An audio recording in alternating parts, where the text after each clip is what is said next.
¿Tu propósito ha sido originalmente confrontar a la oposición, hacerlos ver lo ridículos que son, o ha sido algo que no te esperabas? No, el propósito de Subjetivo siempre ha sido, contrastar la hipocresía de la oposición. He visto una campaña donde dicen que justo eres un padre ausente. Sí, Y entonces esa campaña me compartías en algún momento que es una campaña falsa, porque tú me contabas, ni siquiera eres padre. yo no creo en la objetividad del periodista. No creo que exista esta parte inmaculada de que el redactor o quien, narra la noticia o quien hace la noticia, pues, son cosas muy diferentes, esté libre de cualquier sesgo, esté libre de cualquier prejuicio. Eso es hipocresía pura. ¿Cuáles son tus principales críticas El metro, el metro, del creo. metro? El metro está hecho una piltrafa, y por más que la presidenta Sheinbaum le inyecte dinero, 1,500 millones de pesos, parece ser que no logra sanear Clara Brugada cosas tan sencillas como que los torniquetes funcionen. Cuando dices que te fuiste, ¿hubo un momento clave, un momento particular en donde dices, esto ya no me gustó y decido continuar por mi parte? ¿Por qué sales del Soberano? Bueno, ese es otro son. Ojos sin luz, Ricardo escribe datos duros. Público memorioso que nos ve, que nos escucha y que nos defiere con su preferencia. Me da muchísimo gusto recibirla hoy aquí en un episodio más de la mesa de los datos duros. Y ya sabe usted que no me gustan los rollos y que tampoco me gusta andarme por las ramas porque no soy chan.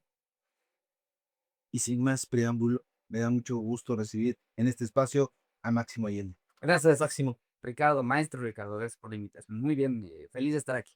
al contrario, Máximo, gracias a ti por la deferencia. Fíjate, Máximo, que yo he visto tu trabajo, tu labor periodística, comunicativa.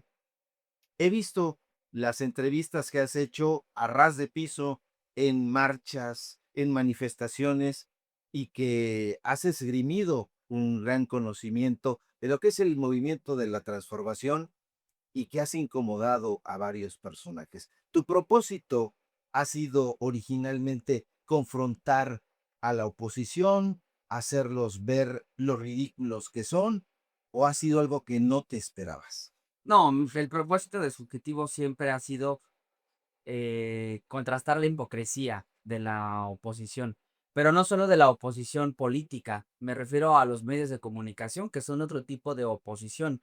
Yo no creo en la objetividad del periodista, no creo que exista esta parte inmaculada de que el redactor o quien, narra la noticia o quien hace la noticia, pues, son cosas muy diferentes, esté libre de cualquier sesgo, esté libre de cualquier prejuicio. Eso es hipocresía pura. Y Subjetivo justamente nace en 2022 en el marco de la primera marcha de la Marea Rosa.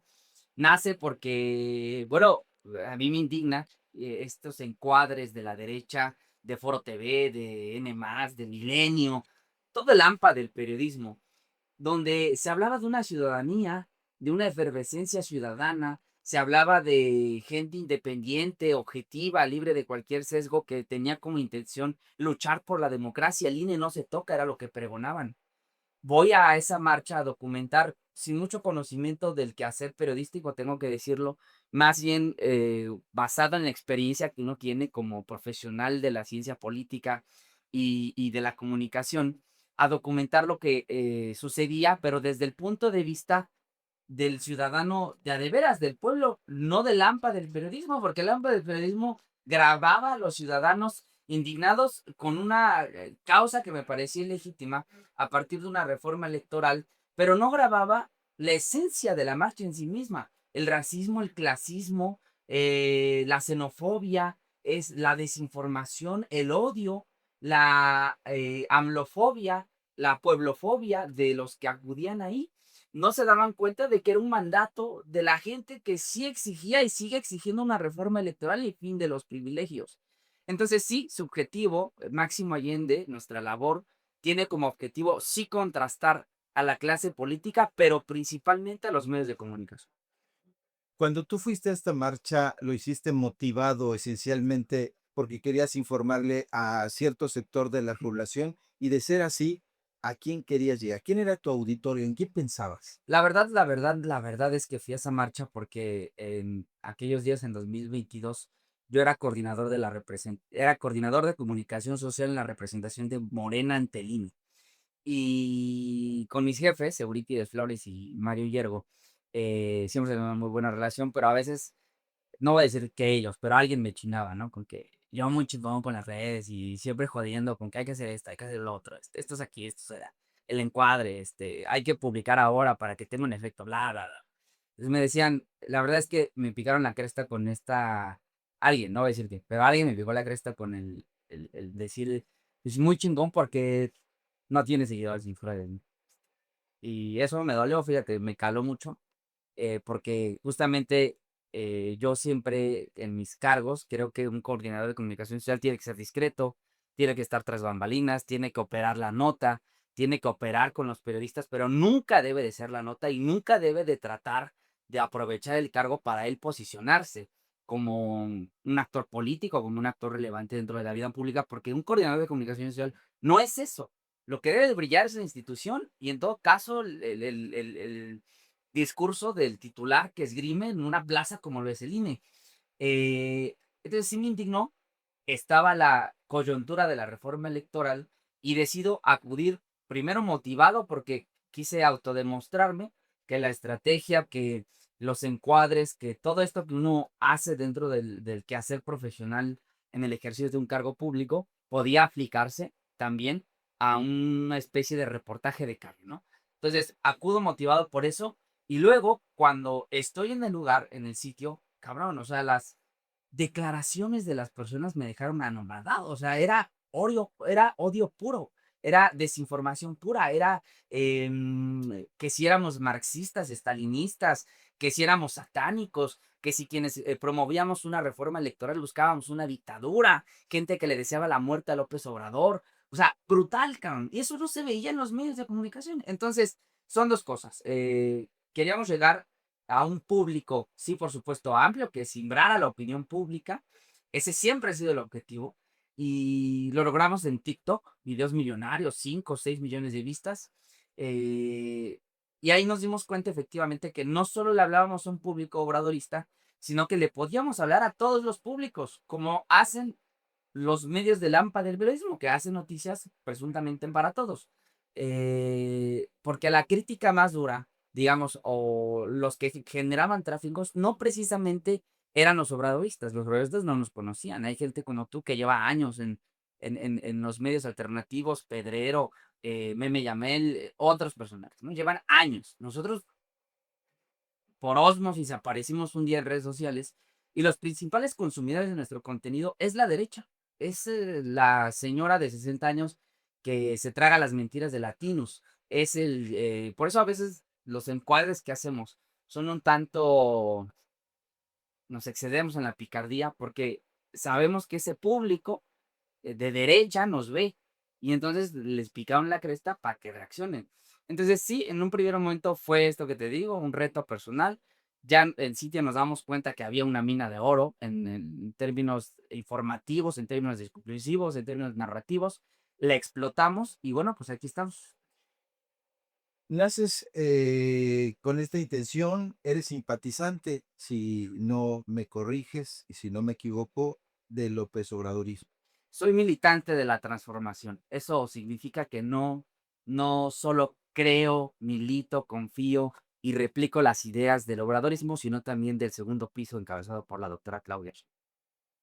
Yo te confieso que no sé así a ciencia cierta qué es la transformación, porque he entrevistado a varias personas y cada uno tiene un concepto distinto de la transformación de la 4T. Cada uno incluso lo cataloga de una manera muy particular. El segundo piso de la transformación.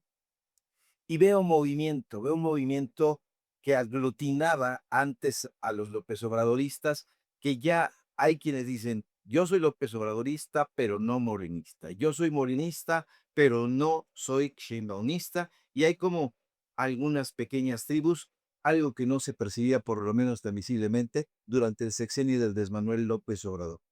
Tú eres simpatizante entonces de la transformación, pero hemos visto que has tenido ciertos encontronazos o ciertas críticas fuertes con el gobierno de Clara Brugada, por ejemplo. ¿No forma parte ella también de la transformación, del segundo piso de la transformación?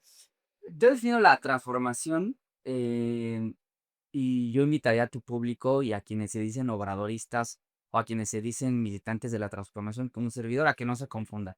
No se puede ser militante de la transformación y no ser simpatizante de Morena. Eso es inconcebible porque Morena es el aparato político de la presidenta Claudia Sheinbaum y entonces del presidente López Obrador.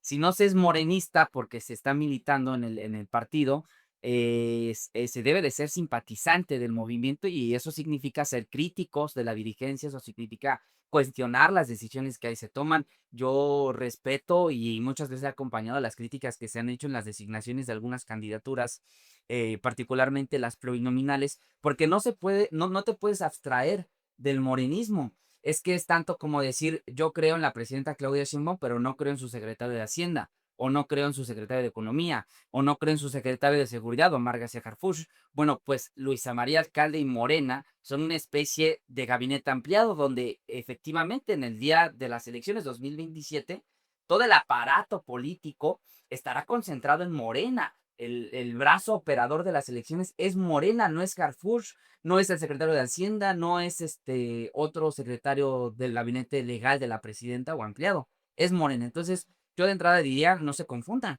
si eres obradorista, si eres militante de la transformación, por ende, deberías de militar o simpatizar cuando menos en Morena. Y simpatizar significa, insisto, cuestionar. Por otro lado, un poco atendiendo lo que me decía sobre la crítica que he hecho a Clara Brugada, bueno, es que nosotros somos objetivo en el sentido de que militamos en las ideas de la transformación y hoy quien encabeza la transformación es la presidenta Claudia Sheinbaum. Ese es nuestro sesgo declarado. Pero perdón, yo no voté por Clara Brugada porque no soy de la Ciudad de México. Es más, ni la conozco. Y sí padezco la Ciudad de México. Como también padezco la entidad donde vivo, de donde soy originario, que es el Estado de México. Y ahí también hemos sido críticos, Ricardo. No es exclusivo de Clara Brugada. Perdón, yo creo que Clara está haciendo un gran trabajo, pero su equipo es una bola de inútiles. El 95% de su gabinete no le sirve. A ver, gobernar es comunicar. Tú lo sabes como académico, como estudioso de la comunicación.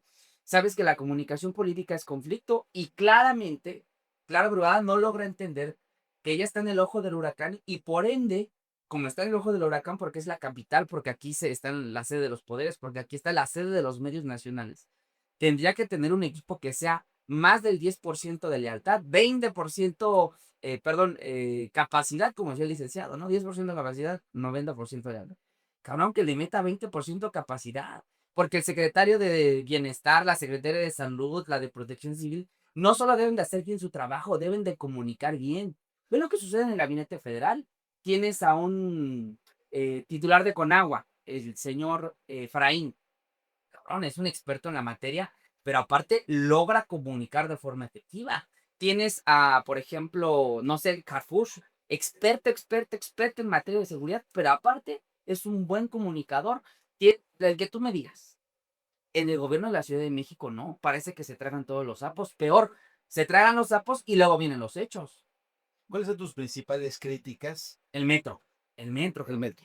el metro está hecho una piltrafa y por más que la presidenta Sheinbaum le inyecte dinero, 1,500 millones de pesos, parece ser que no logra sanear Clara Brugada cosas tan sencillas como que los torniquetes funcionen. Los torniquetes funcionen, o sea, donde pagas para pasar. Ahora pusieron estos torniquetes tecnológicos, la chingada, ¿no? Yo he documentado que tú pones esta cosa para pagar con el teléfono y no sirve. O sea, los acabas de poner y sí se ven muy ingleses, muy españoles, muy chingones. Que sirvan, cabrón. O sea, no importa si es este torniquete, que sirva. Las escaleras eléctricas se les ha inyectado de verdad una cantidad billonaria a las escaleras eléctricas, pero tú vete al paradero de Indios Verdes, de allá de la gente del norte del Estado de México, en Ecatepec, en Tultitlán, en Coacalco, en Pachuca, no sirve. Y es una infraestructura millonaria la que la presidenta Claudia Sheinbaum le invirtió para el tema de la IFA en estas obras complementarias. Y tú caminas, tienes que subir casi que 2 pisos, si no mal recuerdo, para poder llegar al andén del transporte que vas a utilizar en el CETRAM. A Yo veces sí, las ¿verdad? apagan, ¿no?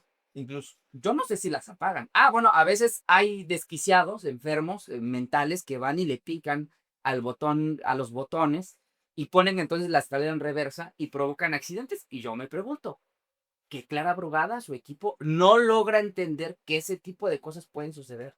Son cosas que se pueden prevenir, Claro, Ricardo. te refieres a Rubalcaba. Me refiero a Rubalcaba, me refiero a todos los funcionarios públicos implicados en el servicio del metro, que no solo es Rubalcaba, es también infraestructura, es también obras. Hombre, apenas se para la línea 3 del metro de universidad, la padezco porque lo ocupo diario para ir a la escuela. Cabrón, le echan la culpa a CFE. Dicen que fue una falla eléctrica ajena al sistema de transporte colectivo metro. Hombre, hagan bien su trabajo, Ricardo. Y entonces hay quienes dicen, o me escriben, me mandan a decir, ¿no? Te vas a quedar solo. Ese tipo de críticas cobran factura. Esa gente es rencorosa. A mí me vale madre. A ver, yo ni los conozco ni los quiero conocer. No quiero un cargo, no quiero un hueso, no quiero un puesto en la administración pública. Yo era director en el gobierno federal de la presidenta Claudia Sheinbaum, 67,000 pesos al mes, libre de impuestos más prestaciones. Pudo haber sido una vida muy cómoda, la verdad es que 67,000 pesos al mes, o sea, es un sueldazo para muchos de nosotros. ¿Por qué te fuiste? ¿Por qué me gusta esto? ¿Qué te gusta? El debate, la crítica, el señalamiento, el escrutinio, eso me gusta. Cuando dices que te fuiste, ¿hubo un momento clave, un momento particular en donde dices, esto ya no me gustó y decido continuar por mi parte? No hay nada que no me haya gustado, al contrario, mi dirigente Abraham Carro, yo le estimo mucho, titular del Instituto Mexicano de la Juventud, un gran amigo y un gran aliado, un gran elemento de la presidenta Claudia Sheinbaum. Yo había hablado con él, 100 días, era lo que iba a apoyar, ¿no? Se cumplieron los 100 días del inicio de la transformación, se entregó un informe completo de lo que hicimos en materia de comunicación, que luego se incorporó al informe que da la presidenta Sheinbaum por motivo de los 100 días. Y bueno, pues a mí me gusta esto, Ricardo. Creo que yo te conocí justamente en esta labor, en la labor del reporteo del periodismo, y esta es mi pasión. Cuando sales de ahí, vas hacia el Soberano. Sí, ¿Por qué sales del Soberano? bueno, ese es otro son. Cuéntanos. Eh, Yo creo que, mira, la verdad es que el dueño, el socio mayoritario del medio, me trató muy bien. Es una extraordinaria persona. Le tengo cierta estima porque me invitan a ser director editorial. ¿Se puede saber quién es el dueño? Eh, No me gustaría yo revelar esa información, no creo que me competa a mí. ¿Debería ser un secreto quién dirige los medios de comunicación de un lado y de otro? Pues yo suelo ser muy discreto con este tipo de cuestiones, ¿no? Estoy tratando de no cometer una indiscreción en este momento porque no me corresponde a mí, ya ni siquiera estoy ahí, ¿no? Llevo más de un año fuera del medio. No sé ahora si será el mismo dueño quien lo dirige o no. Sé que hubo un cambio en la dirección editorial, pero la verdad poco me importa. Lo que digo es que en esos días las personas, los socios del Soberano me trataron muy bien y ahí yo lo que te diría es que ¿Para saliste cómodo? sí, sí, sí, es un equipo importante que tienen, ¿no? De infraestructura instalada. Yo lo que te diría es que su objetivo es mi prioridad ahora. Lo era en el pasado también, ¿no? La primera vez que te invité a un espacio con un servidor fue en Subjetivo en Vivo con Máximo Allende, Así es. transmitido por El Soberano. Y hoy Subjetivo es una marca registrada. Por ahí vi que alguien se quiso apropiar de noticias subjetivas en una columna que por ahí leí en un medio de circulación nacional. Suele pasar. Y no, Carmen, pues Subjetivo, Noticias con Sesgo Declarado, existe desde 2022 y ya está registrado ante la autoridad competente. Entonces, yo lo que te diría sobre mi salida del Soberano, no quiero polemizar sobre este asunto, es que lo mío es subjetivo. Y a mí no me gusta hacer propaganda, me gusta hacer noticias con sesgo declarado. Estas críticas a Clara Brugada no son alguna instrucción, no son alguna vendetta personal o profesional, para aclararlo, porque he visto en los comentarios en la red social de X que hay quien te acusa, incluso en esta dicotomía que mencionas, quien te escribe, a lo mejor lo hacen a través de mensajes personales, pero también en las redes sociales te reclaman y te dicen, esto está dañando a la transformación, ya cálmate, ya tranquilízate. ¿Cómo tomas esos llamados, Máximo? A mí me parece que esas personas se equivocan. O sea, hay compañeros que dicen: "No te sumes a la derecha, no te sumes al golpeteo". Cabrón, pues hagan bien su trabajo. A ver, ¿es mi culpa criticar, cuestionar, señalar la incompetencia de los funcionarios públicos, o es la responsabilidad de quien los puso en ese espacio? O sea, la persona responsable es el titular, no un servidor. Yo hago noticias, Ricardo, o es lo que intento, noticias con sesgo declarado. Si no ¿Cuál es tu gustan, sesgo? mi sesgo es a favor del segundo piso de la cuarta transformación. Y eso, de hecho, creo que es más objetivo que quienes se dicen neutrales e imparciales, porque desde mi punto de vista, la objetividad en el periodismo no tiene que ser sobre el encuadre, la objetividad tiene que ser sobre el método que tiene el periodista para publicar una nota. No se puede decir que una persona es objetiva, Ricardo, perdóname, porque ni siquiera ChatGPT lo es. O sea, el robot al que tú programas tiene tu sesgo. Pues lo mismo la línea editorial del medio en el que tú estás. Los datos de los podcasts tiene la línea editorial y por ende el sesgo de Ricardo Sevilla. Así es. Lo mismo sucede con los medios de comunicación. Por eso yo no creo, y de hecho desconfío cuando un periodista dice, no, es que yo soy neutral, soy objetivo, soy imparcial. Tú eres del AMPA del periodismo, porque eso dice Televisa, eso dice Milenio, eso dice Azteca. Pero tú pregúntale a los de Azteca si cubrieron la nota de Jerry Epstein, por ejemplo, y los vínculos con Ricardo Salinas. ¿Dónde queda la objetividad? Por eso me parece más honesto decir que somos subjetivo, que hacemos noticias con sesgo declarado y el sesgo es a favor de la transformación.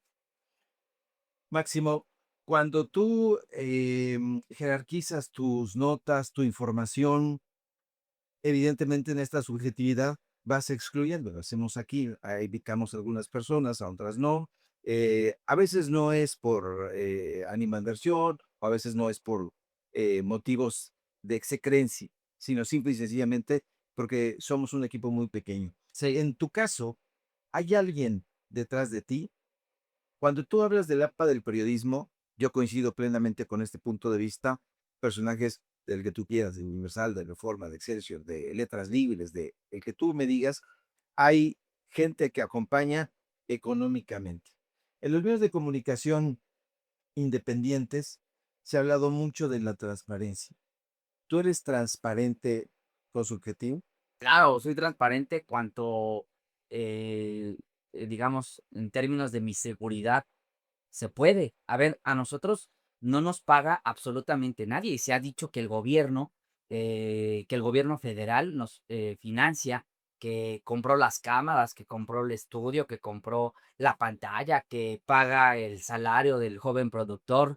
Nosotros le decimos el chiquitín, es un chiste local de la persona que nos ayuda en la redacción, de los compañeros que se están sumando. Eso es falso, Ricardo.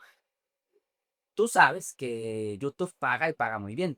No solo YouTube, también TikTok ahora paga. Ahora traemos ahí y a ver si Mark Zuckerberg nos ayuda, porque no hemos logrado monetizar la cuenta de Facebook, aunque tenemos 27 millones de vistas al mes con contenidos que se hacen virales, originales, y nomás no cae, ¿no? La monetización de Facebook. No es necesario un financiamiento y por eso nosotros nos sentimos en la libertad de criticar y decir lo que queramos. Nosotros hoy podemos criticar a Clara Brugada y mañana podemos criticar a Delfina y mañana podemos criticar a Rocionale y mañana podemos criticar a Armenta y mañana podemos criticar a quien queramos, Aunque sea de Moreno. aunque sean de Morena, claro. Lo que no hacemos, por supuesto, es sumarnos, y eso, en eso somos transparentes y lo hemos dicho, es sumarnos a las narrativas golpistas de la derecha que intentan con mentiras desprestigiar a la presidenta Claudia Sheinbaum y a su gobierno. Dígase, no, a nosotros nunca nos vas a ver montados en la narrativa de la narcopresidenta o de la narcocandidata o de la heredera, que por cierto han sido cosas que han ya sido descalificadas por una autoridad judicial. no nos vas a ver en eso, jamás. De hecho, vamos a combatir ese tipo de noticias, pero a nosotros nos paga la gente, nos mantiene la gente con su like, con su super chat, que son súper valiosos, cabrón, con cada que comparten, cada que suscriben. Y por eso nosotros invitamos, no solo que se suscriban siempre a Subjetivo, también a los contenidos, a los espacios a donde nos invitan, como lo es Datos de los Podcasts, porque ciertamente se ha aglomerado, nosotros le decimos la subjetiviza, se ha aglomerado una comunidad muy activa acá. Gente que me escribe por el WhatsApp a diario, cuando me ven enojado, cuando me ven triste, la chingada, a veces siento, ¿no? Que esas deficiencias en la educación de un padre ausente se mitigan con los mensajes de la subjetiviza, porque son muchos los mensajes que llegan a la redacción, son muchas las llamadas que llegan al teléfono de la redacción y yo estoy muy agradecido con la gente que nos ve, que nos escucha y que nos... Déjame tomarme de este pequeño dato que asoma en esto que me estás contando. Una frase me pareció muy reveladora y me voy a tomar de ahí porque he visto una campaña y lo he platicado contigo en privado, hemos intercambiado algunas palabras. He visto una campaña donde dicen que justo eres un padre ausente. Sí, Y entonces esa campaña me compartías en algún momento que es una campaña falsa, porque tú me contabas ni siquiera eres padre. eso es una campaña negra, em, yo creo que tonta, la verdad. O sea, es un absurdo. No hablo de mi vida privada, no soy político, no quiero serlo, no quiero un cargo de representación popular. En ningún momento. No busco ser diputado, no busco ser regidor, no busco ser absolutamente nada. Mi objetivo en la vida es desplazar a medios como proceso que se convirtieron en medios que se utilizan, de hecho, la sede de proceso, a decir del representante legal de FAO México, como sedes de extorsión por parte de Julio Scherer Ibarra. Em, Busco eso en la vida, desplazar a esos medios que nos mintieron con un sesgo, ¿no? Declarado, pero que al final terminaron siendo el mismo sesgo de lámpara del periodismo. Ese es mi objetivo, no busco ningún cargo. Y como no busco ningún cargo, por eso no hablo de mi vida privada. Mi vida privada es mi vida y la comparto con amigos y la comparto con mi familia, pero nada más. Dicho lo anterior, sobre la campaña negra que tiene la derecha diaria en mi contra, yo solo quiero decirle al público de los datos de los podcasts, y es la primera vez que hablo de esto en público, ¿eh? Hay un proceso abierto, una demanda por daño moral, porque lo que tiene un periodista es su reputación. Es decir, sabes quién está detrás de esto. Sí, totalmente. Por eso digo que es una campaña absurda y tonta. De niños chiquitos, de niños berrinchudos, de gente torombola. Porque yo conozco al director editorial de La Derecha Diaria en el marco de la marcha de la Generación Z, el señor Herrera. Y yo ilusamente, ingenuamente me acerco intentando entrevistarlo, ¿no? Porque La Derecha Diario fue un medio que replicó y compartió con mucha fuerza la convocatoria y en el marco de las ideas, pues, quienes me conocen o ven mi contenido saben que no llegó a descalificar o a cuestionar con preguntas fuera de lugar, sino más bien es simplemente qué haces aquí, qué defiendes, por qué estás promoviendo estas ideas, ¿no? Entonces me acerco, preguntamos, luego ahí se da un momento, un episodio donde efectivamente hay gas de extintor modificado para dispersar a personas, nos cae y a partir de ahí, bueno, él y otra persona vinculado a Ricardo Salinas Pliego empiezan a criticarme, a cuestionarme, a preguntarme en qué se siente que gobierno de hacer. Y luego escala, o sea, escala el conflicto porque yo respondo en Twitter. Yo no me esperaba que estos personajes fueran a lanzar una campaña de esta naturaleza, a inventarse una presunta deuda alimentaria. Y este hecho, pues vaya que me simbra en la vida privada, me simbra en mi familia, me simbra en lo político, me simbra en los mediáticos, porque quien vive de su reputación, a ver, nosotros vivimos del orgánico. Yo vivo de que mis videos se hagan virales, vivo de que mis opiniones tengan un impacto, vivo de que se confíe en la palabra de un seguidor. Poner una mancha así en la remuneración es algo que no solo se debe, Ricardo, desde mi punto de vista, salir a desmentir, ¿no? Con documentos, con hechos concretos de mi vida privada, eh, no basta un desmentido de esa naturaleza. Se requiere, desde mi punto de vista, cuando hay mentiras de esta envergadura, una sentencia firme que diga ese medio, esa persona es una mentirosa y tiene que rectificar. No me interesa el dinero. Javier Negrea ha sido consignado en Europa, me parece, por inventar justamente noticias, el director general de este medio. Sí. No me interesa el dinero, me interesa que la autoridad declare que la derecha diarios es un espacio de mentiras y que en el caso mío se mintió al afirmar que yo era un deudor alimentario. Entonces, por supuesto que nosotros tenemos un proceso abierto. Es la primera vez que lo digo públicamente y vamos a llegar hasta las últimas consecuencias, porque a partir de esa mentira, gente como Alessandra Rojo de la Vega, el señor Jorge Orozco, ese que se encarga de ver los pies y las braguetas de los políticos para documentar qué pantalón, qué chanclas traen, la señora Carla Estrella, una señora sentenciada como violentadora en razón de política de género, otros tuiteros se han sumado a una campaña en mi contra que carece de toda verdad, que es falsa, que es dolosa, que pretende dañar mi dignidad y mi reputación como periodista y no lo voy a permitir. ¿No crees en aquella máxima, siendo tú Máximo, de Andrés Manuel López Obrador, de los medios se regulan con los medios, la prensa se regula con la prensa? No, en un confrontamiento de narrativas, no debería de haber permeado la narrativa de quienes limitan los mejores argumentos. Habría que llevarlo al campo legal. Yo creo que hay mentiras. A mí me pueden decir narcoyoutuber, me pueden decir vendido, chayotero, arrastrado, palero, lo que tú quieras, lo que tú gustes y mandes. En el marco de la discusión de lo político, uno sabe como persona políticamente expuesta que está abierto al escrutinio público.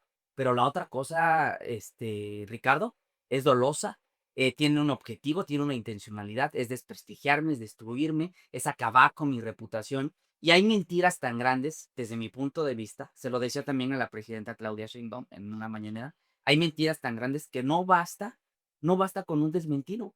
Y tomo como referencia a la presidenta porque cuando Xóchitl Gálvez le llamó narcocandidata, sin ningún sustento, el único sustento que tenía era un libro que no leyó, de un fragmento que desconocía del libro de mentiras digamos, de política ficción de Anabel Hernández.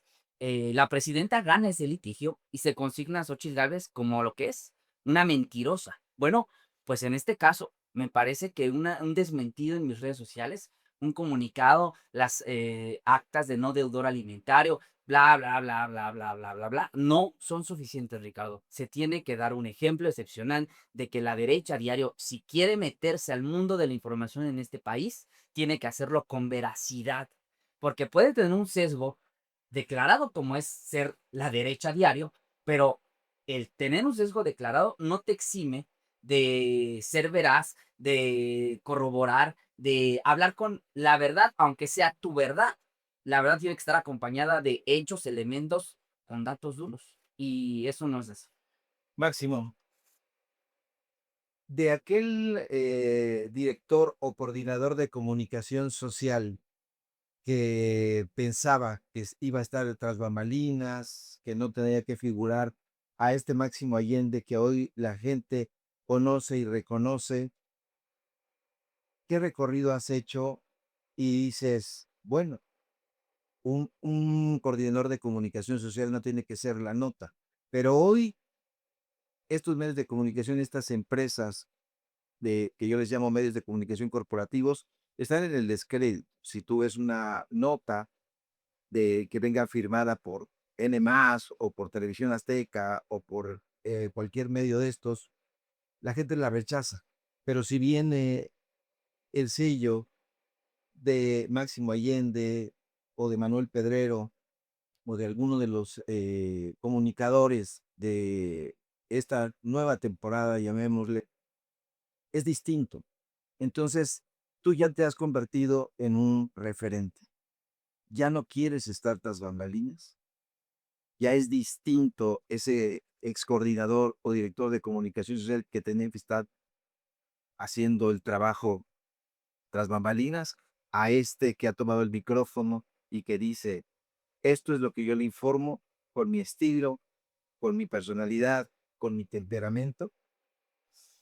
Pues yo no me consideraría un referente, la verdad. ¿En serio? Sí, lo digo con toda humildad.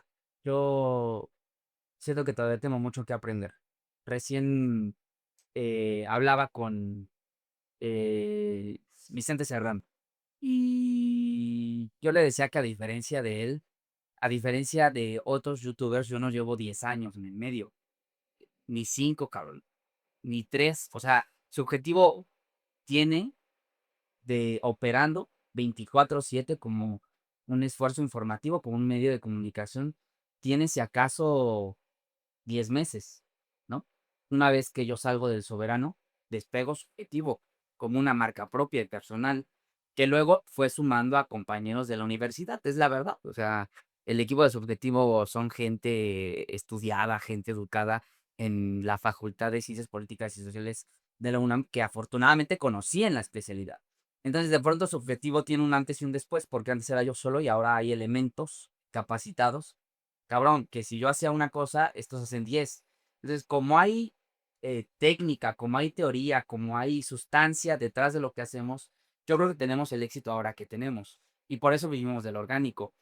Entonces, yo lo que le decía a Vicente en aquellos días es que en esa entrevista, en ese intercambio, era que a diferencia de otros compañeros, yo no llevo 10 años. Y sin embargo, hoy tenemos los niveles de audiencia en vivo de compañeras, de compañeros que llevan una vida en esta industria, ¿no? En esta plataforma y en estos espacios. Yo no creo ser referente de absolutamente nada. Si acaso, si acaso a mí, en todo caso, me gustaría ser referente en el sentido de decir que fui becario del programa Jóvenes Construyendo el Futuro, ganaba 3,600 pesos al mes, viajaba a 34 kilómetros de Catepec a la Roma para estar en la jefatura de la oficina de la Presidencia de la República y de ahí al Senado de la República a hacer mi servicio social. Y yo no sé cómo le hacía, cabrón, 3,600 varos al mes, un joven de 21, de 22 años, cómo estiraba el dinero, ¿no? Que me daba incluso hasta para echarme un taco afuera de Metro Revolución, que está cerca de, el Senado de la República. Y si acaso me gustaría ser referente en eso, en un caso de éxito del programa, de cómo es que ese programa sí te abre la puerta y te cambia la vida. A ver, ¿En qué te la cambió a ti? me vinculó a que iba a ser un joven pobre de la zona oriente del Estado de México en la jefatura de la oficina de la Presidencia de la República. Tuve la oportunidad de saludar, literalmente saludar, estar en un par de reuniones con Alfonso Romo, entonces jefe de la oficina, con Abel Iberts, jefe de la oficina, pero con los altos funcionarios de visitar Palacio Nacional. ¿Qué haría un joven recién egresado, ni siquiera de CEU, de Zacatlán, que tiene sus implicaciones de estudiar en la periferia? ¿Qué haría un joven como yo, de clase, yo siempre he dicho, somos pobres, de clase baja en términos económicos, del oriente, de una zona marginada, en la oficina de la presidencia de la República? Solo jóvenes construyendo el futuro podrían lograr eso. Y eso me transformó la vida total. Pasaron 6 meses como becario y luego me ofrecieron un contrato de honorarios en la Agencia de Cooperación Alemana para el Desarrollo, la GIZ, que me permitió quedarme más tiempo dentro de la oficina. Yo me iba, 3,600 pesos suena romántico, no se te alcanza, te echas un taco, pero es una putiza, ¿no? O sea, es brutal vivir con 3,600 pesos al mes. Yo no sé cómo en la época neoliberal, no sé qué tan estúpido se tendrá que ser o malo en economía o malo en política pública, no lo sé, pero no sé qué tan estúpidos eran los funcionarios de antes que pensaban que con 3,600 pesos se podía comprar una canasta básica, alcanzaba para la renta, alcanzaba para el gas, alcanzaba para el agua, alcanzaba para la electricidad y todavía te sobraba para ahorrar y comprar una casa.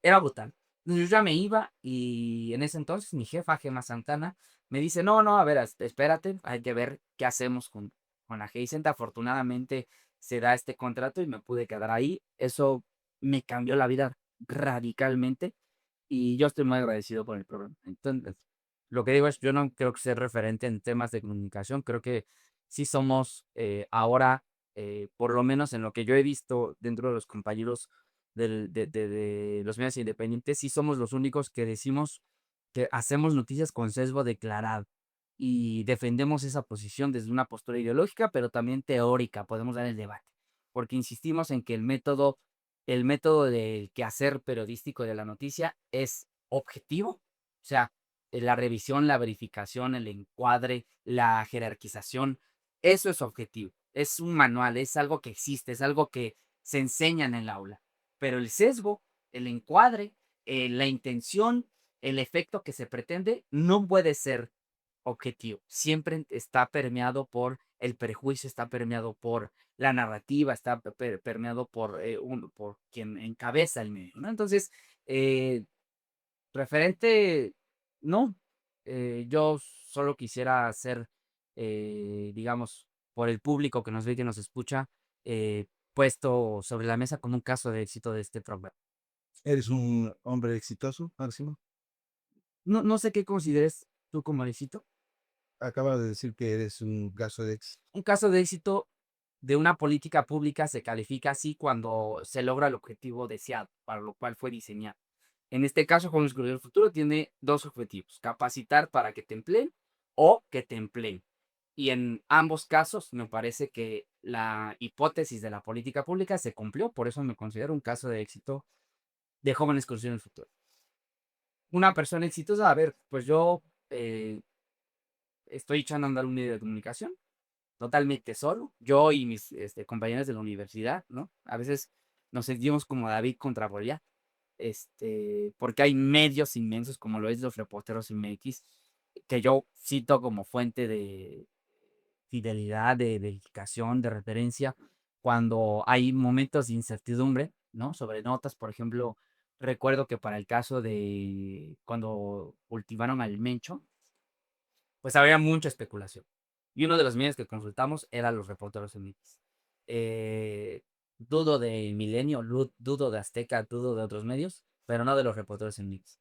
Entonces, ¿qué trato de decir? A veces nos sentimos como David contra Goliat porque hay grandes medios de comunicación, hay compañeros que llevan años en la industria y alcanzarles, competirles, me parece que es una competencia el competirse el público y me parece que no es válido que alguien te reclame, cabrón, es que te pasaste mi horario y me diste la madre con el número de... Es oferta y demanda. Y si la gente prefiere verte a ti que a otra oferta, es porque confían en tu información, confían en tu método, confían en tu sesgo, confían en ti, ¿no? ¿Ha habido alguien que te reclame eso? Yo no, porque en realidad nosotros, me parece que el único que transmitía en nuestro horario era Julio Astillero. El horario de 1 a 3 es un horario raro porque como que es la hora de la comida, para la gente que está en la oficina, en la maquila. Entonces, de pronto igual y solo tienen 30 minutos. Entonces, muchas veces el horario de 1 a 3 suele ser complejo. Diferente a un horario de 4 a 6 o de 6 a 8, porque de 6 a 8 la gente normalmente sale de trabajar y entonces lo que yo hacía, ¿no? Cuando regresaba de mi servicio social era ponerme los audífonos y escuchar a Radio Centro, los periodistas, y me acompañaba en todo el viaje de regreso a casa. El horario de 1 a 3, insisto, pues hay mucha gente y sí lo noto, ¿no? De 2:30 a 3, puta, cabrón, revienta es el pic de seguidores en vivo, porque sé que están comiendo. Y entonces mandamos saludos a la señora bonita, al padre de familia, que están destapando la tinga, que ahora no, están sacando los frijoles que puso la señora, pues. Es un horario complejo, entonces nadie podría reclamarme que yo llegue a quitarle. Y si lo hicieran, lo mandaría a la fregada. A ver, ¿quieres que te vean? Pues hazlo mejor, comunica mejor, ten mejores efectos, ten mejor ilustración, ten mejores animaciones. Pues así es el mercado. ¿Te sientes más cómodo en el estudio o en la calle? Me siento más cómodo en la calle, la verdad. Porque el intercambio con la gente siempre no es predecible. O sea, puedes encontrarte a alguien que te dé una respuesta de bola, pero puedes encontrar a alguien que te dé una cátedra, o puedes encontrarte a alguien que te miente la madre, o puedes encontrar a alguien que te pide una foto. Y eso de verdad que es te llena el alma. O sea, cuando tú vas a la calle, sacas una buena entrevista de lo que sea que estés reporteando.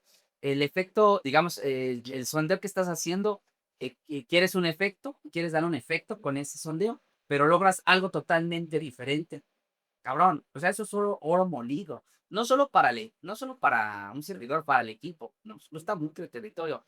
Lo que pasa ahora es que se complejiza la agenda, ¿no? Digamos, ir a la mañana no cae. Ir a la mañana es costosísimo en términos de tiempo que se invierte, porque para ir a la mañana hay que ir preparados. A mí nunca me ha gustado, yo veo a muchos compañeros que piden la palabra e improvisan en el acto, ¿no? Con preguntas que yo digo, cabrón, o sea, no le quiten el tiempo a la presidenta. O hay otros compañeros que su única personalidad es estar en la mañana. Si lo sacas de la mañana, ¿quiénes son que estudian? Se desdibujan totalmente. Entonces, nosotros solo vamos a la mañana cuando tenemos algo que decir. Una investigación, un reportaje, un cuestionamiento legítimo que hacer la presidenta de la Sheinbaum. Entonces, tratamos de ir más pues, una vez al mes. Porque, insisto, es caro en tiempo, el tiempo que se invierte para preparar las preguntas, es caro en términos de tiempo en sitio, es decir, hay que estar temprano, 5 de la mañana, para aspirar a poder estar en segunda o en tercera fila, ya no se diga la primera. Creo que no recuerdo la última vez que estuve en primera fila y sin embargo la presidenta, yo no sé, supongo que nos veo, que nos escucha o que nos ha visto, pero cuando voy, efectivamente, aunque esté en la última fila, presidenta, me sienta aquí, ya sabes, no haces la labor del tradición. Si me alcanza a ver y me da la palabra. Eso quita mucho. Preparar una mañana quita mucho tiempo o absorbe mucho tiempo, creo que es la mejor palabra. Y de ahí corre al estudio que te lo debo compartir. Nadie nos quiere rentar una oficina. ¿Por qué?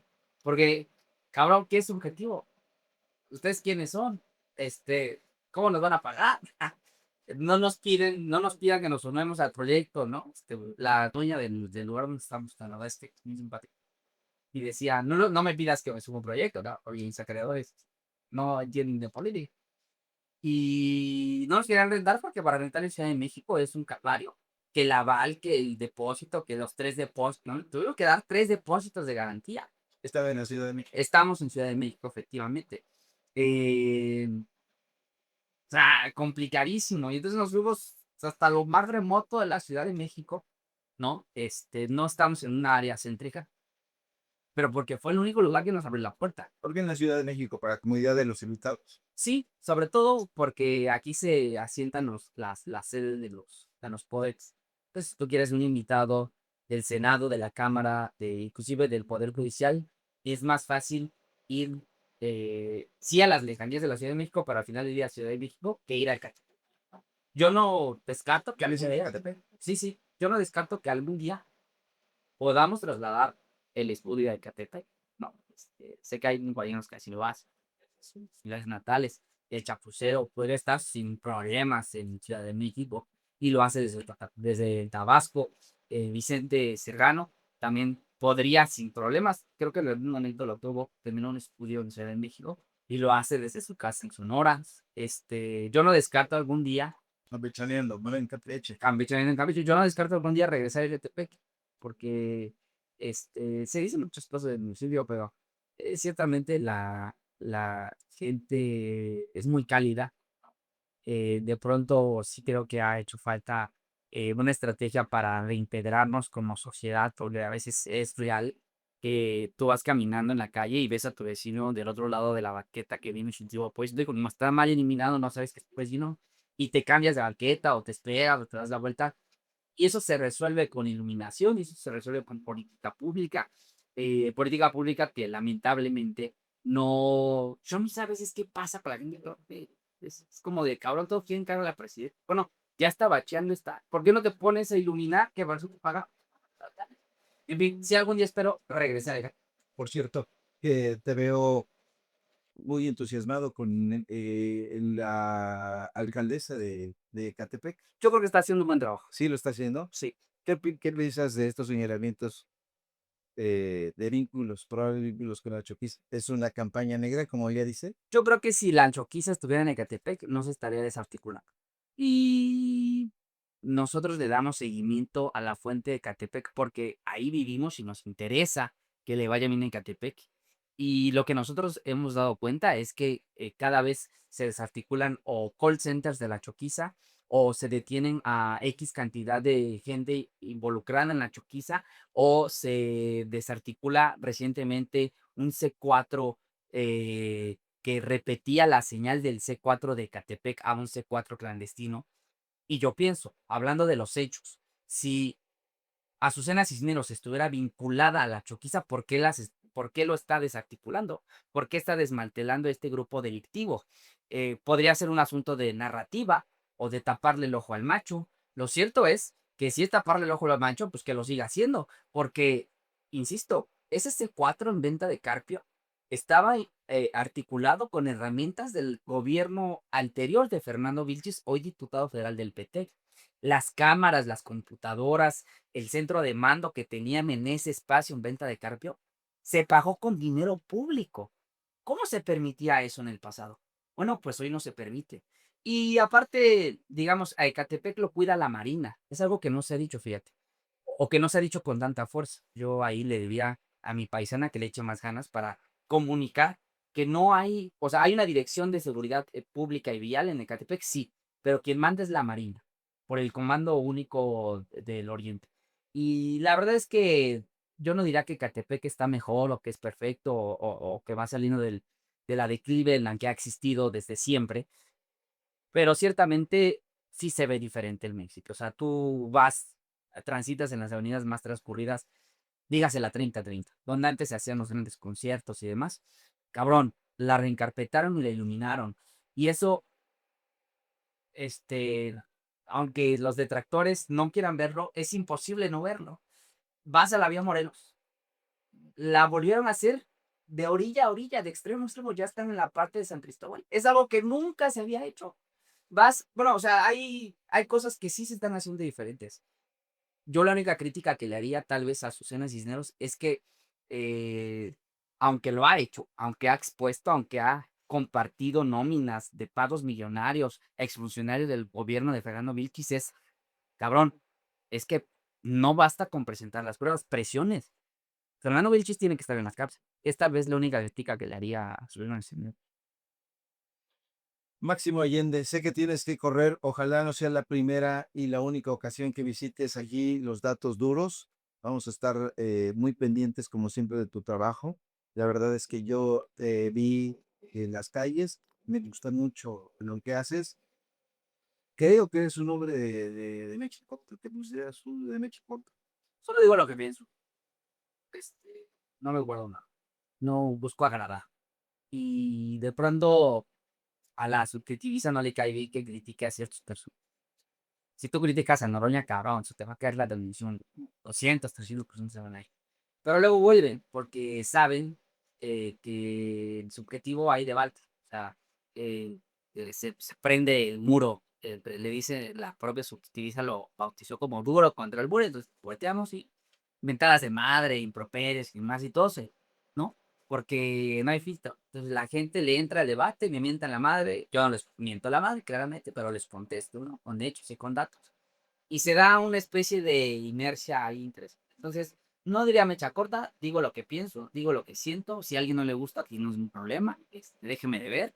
Y luego vuelve porque efectivamente, a diferencia de la hipocresía que pregonan otros, me refiero particularmente al AMPA del periodismo, aquí hay retroalimentación, hay debate, hay polémica, pero siempre hay respeto y por supuesto hay una discusión pública. Eso sí creo que lo público tiene que ser más. Mecha corta, ¿no? Solo digo lo que creo. Máximo, te agradezco muchísimo.